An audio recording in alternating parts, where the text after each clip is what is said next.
नमस्कार मिसेस नाशिकर चॅनलवर आपले सगळ्यांचे परत एकदा स्वागत आहे. आणि आज आम्ही कुठे चाललेलो आहोत ते तुम्ही व्हिडिओमध्ये बघणारच आहेत. आणि आज एकदम मुहूर्त होतं, त्यामुळे जसं काही निघालेलो आम्ही. फेरणार सर नेहमी म्हणतात कुठल्याही गोष्टीची एक वेळ असते तेव्हाच ते होतं.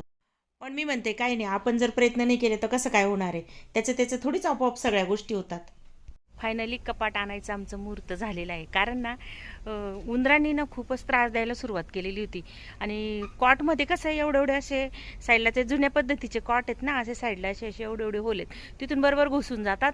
आणि बेडशीट म्हणजे असे कतरून काढलेले आहेत. तर मग त्याच्यासाठी म्हटलं थोडंसं अंतरून ठेवायला, काही कपडे ठेवायला कपाट हवेत, म्हणून मग आता कपाट आणतोय. पण मी लाकडी कपाट घ्यायच्या विरुद्ध होती, कारण ना गावाकडे आपलं आहे पत्र्याचं घर म्हटलं तर लोखंडी कपाटच चांगलं राहील. आणि कसं आहे, मळ्यात राहतो ना तर लोखंडी कपाटच बरोबर आहे.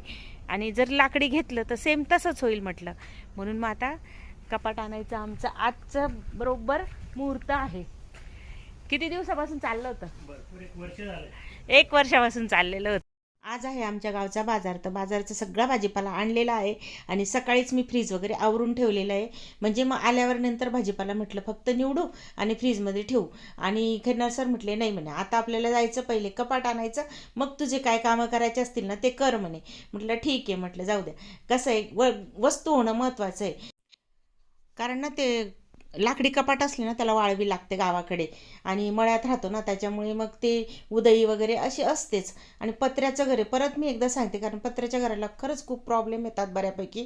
कारण हे जुनं बांधकाम झालेलं आहे, जवळजवळ आता 15-16 वर्षापूर्वीचं बांधलेलं घर आहे.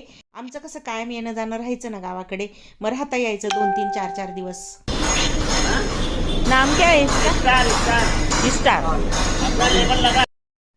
त्यांनी त्यांच्या दुकानाचं नाव सांगितलं, पण म्हटलं कसं आहे, दुकानाचं नाव ना पावती वगैरे पण व्यवस्थित करून घ्या म्हटलं. खैरनार सरांना म्हटलं माझा काही पेड प्रमोशनचा व्हिडिओ नाही आहे, पण कसं आहे म्हटलं आपण आता आलेलो आहोत, तर कपाटं कसे कसे वेगवेगळ्या प्रकारचे त्याचा व्हिडिओ काढून घेतला, म्हणजे कसं आहे मुलांना पण दाखवता येईल म्हटलं हे घ्यायचं की ते असं विचारण्यासाठी. आणि आता खैरनार सरना बोलत होते, त्यांचं काय ते नेटचा प्रॉब्लेम होता वाटतं, पैसे ट्रान्सफर करायचा. तर झालं, आता हिशोब झालं, बिलिंग झालं, आणि कपाटं आमची फायनल झाली. ते कपाटं कोणती ते तुम्हाला पुढे मी दाखवेलच.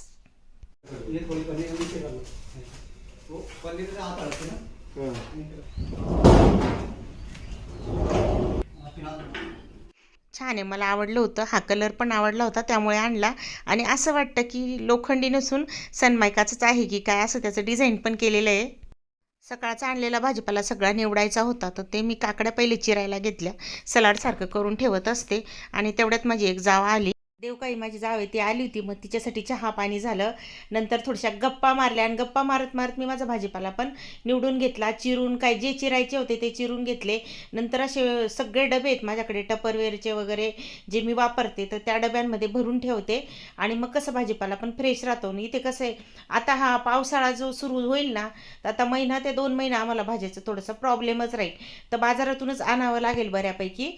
आणि अजून 1 महिन्याने आमचा इथला आजूबाजूचा किंवा आमचा पण स्वतःचा भाजीपाला सुरू होईल. आता चहा पाणी वगैरे झालं तर तिला ना बघ म्हटलं काय आणलं आम्ही दाखवते. जरा वेळाने भाजीपाला मी ना आता फ्रीजमध्ये ठेवून देईल. पटे आणत ना भाऊ, तुम्ही पण कुठे चालले आम्हाला माहिती आहे. आम्ही चाललो सोनं घ्यायला. ये ग बाई कपाट बघ. आज नवरी करायची आम्हाला. हो माय हो. चालेल काय?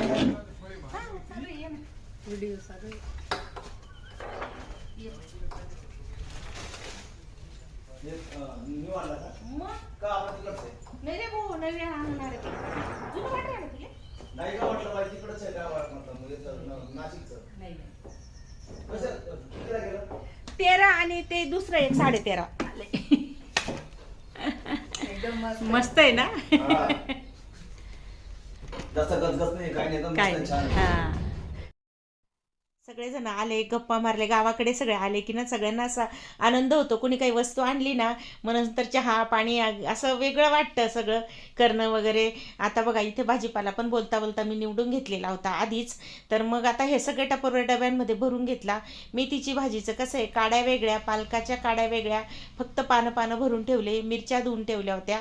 आता हा ठेचा तयार करून ठेवला, लसूण वगैरे घालून, कोथिंबीरच्या काड्या असतात ना आपल्या त्या निवडताना आलेल्या त्या घालून आणि लसूण घालून असा जाडा भरडा ठेचा करून ठेवला. नंतर हे पण धुवून वगैरे सकाळीच गेली होती त्याच्यामुळे ना वाळून गेले. आल्यानंतर सलाड तयार करून ठेवलं. म्हणजे कसं केव्हा पण जेवताना घेता येतं. हे पालकाचं तुम्हाला म्हटली ना काही खराब म्हणजे तुटलेली पानं, खराब नाही म्हणता येणार, काड्या, कोथिंबीरच्या पण काड्या, मेथीच्या काड्या, अशा सगळ्या ह्या टपरवेअरच्या डब्यांमध्ये मी भरून ठेवते. आणि एकेकाचे मस्त असे थालीपीठ करते किंवा दशम्या करते लाटून. छान होतात. दशम्या करते शक्यतो म्हणजे मिक्सरला ना चांगलं बारीक दळून घ्यायचं आणि त्याच्यात आपलं पीठ हवे ते पीठ कालवायचे आणि बनवून घ्यायचं. आता असा भाजीपाला माझा निवडून वगैरे तयार झालेला आहे. आठवड्याची ही तयारी झालेली आहे. आता याला फ्रीजमध्ये ठेवायचं आहे. कैरताळं, घरची आपली पपई आहे, खजूर, हे असं करून ठेवलं ना अगदी स्वच्छ राहतं आणि खराबही होत नाही भाजीपाला. त्यामुळे कसं आहे, एक प्रकारची बचतच होते ना. जर खराब झालं तर फेकून देण्यापेक्षा असं तयार करून ठेवलं, पटपट खाल्लं जातं, माहिती राहतं कुठल्या डब्यात काय ठेवलेलं आहे आणि करायलाही सोपं जातं. आता हे सगळं फ्रीजमध्ये ठेवून देते.